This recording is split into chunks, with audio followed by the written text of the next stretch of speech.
All right, ladies and gentlemen, good afternoon. It's your Pratte Pack, and here are your headlines for this Monday from the Home Office. Oprah Winfrey is actively thinking about running for president. Two of her friends told CNN today. The two friends who requested anonymity in order to speak freely talked in wake of Winfrey's extraordinary speech at the Golden Globes last night, which she created chatter about a 2020 presidential run. The Democratic race for president won't officially begin until after the 2018 midterm, but many political candidates are already jostling for position and making trips to Iowa. President Winfrey was the talk of the entertainment world after Winfrey's acceptance speech for the Cecil B. DeMille Award last night at the Golden Globes. Her speech was the Me Too movement, but her hopeful message of a new day is on the horizon could have doubled as a campaign cry.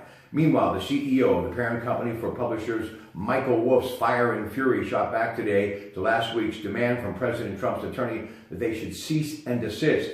John Sargent, CEO of the Macmillan and the parent company of Henry Holt, outlined in a memo to his employees that the company's firm response to President Trump telling staff it is a matter of great importance that this is much more than a book itself. The president is free to call news fake and to blast the media. That goes against convention, but it's not unconstitutional. Sargent wrote, but a demand to cease and desist publication is a clear effort by the President of the United States to intimidate a publisher into halting publication of an important book on the workings of government.